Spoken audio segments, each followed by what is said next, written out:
Le coût de la préparation, même d'un simple repas, augmente. Les prix des aliments de base, des fruits, des légumes et de la viande non seulement augmentent, mais deviennent aussi imprévisibles, faisant de la budgétisation un cauchemar. C'est un double coup dur pour les restaurants. Beaucoup ont rouvert, mais à un nombre limité de clients, car la COVID demeure une préoccupation. C'est ridicule. Chaque semaine, vous pouvez presque voir les prix faisant cela. Vous savez, la viande, probablement l'un des plus gros achats de l'industrie. C'est là que nous constatons l'instabilité. Toutes les 2 semaines, nous allons devoir augmenter les prix parce que les agriculteurs disent 1, 2, 3, 4, 5. Comment pouvons-nous contrôler ici nos coûts tout en parvenant à garder le client assis sur une chaise? En avril, le prix des tomates est monté en flèche de 21 Cela était dû aux fortes pluies de la fin de 2020 qui ont ruiné un certain nombre de récoltes. Outre les conditions météorologiques défavorables, les prix internationaux du pétrole augmentent, ainsi que celui des produits agricoles, ce qui a conduit à des coûts d'intrants plus élevés.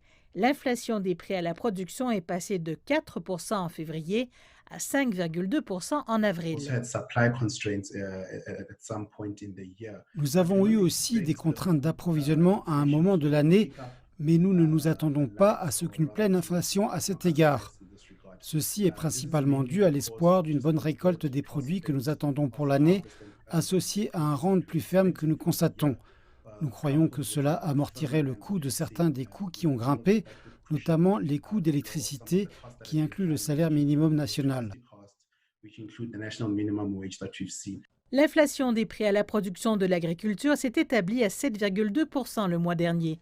Les produits laitiers, céréaliers étaient respectivement à 12,6 et 17,2 J'ai décidé de faire mon propre pain au lieu d'en acheter, car acheter du pain pour 15 ou 16 rondes est tout simplement ridicule. Mais les prix de la viande ont aussi augmenté et une chose qui m'a aidée est d'acheter en gros et de nouer des relations avec d'autres grossistes. En mars, l'inflation à la consommation est remontée à 3,2 dans la fourchette cible de 3 à 6 de la Banque de réserve. Le principal contributeur à ce chiffre d'inflation a été la catégorie des aliments et des boissons non alcoolisées qui a augmenté de 5,7 Les chiffres de l'inflation du mois d'avril sont attendus la semaine prochaine, à peu près au même moment où la Banque de réserve décidera des taux. La Réserve a suggéré de maintenir les taux en suspens uniquement si l'inflation reste sous contrôle.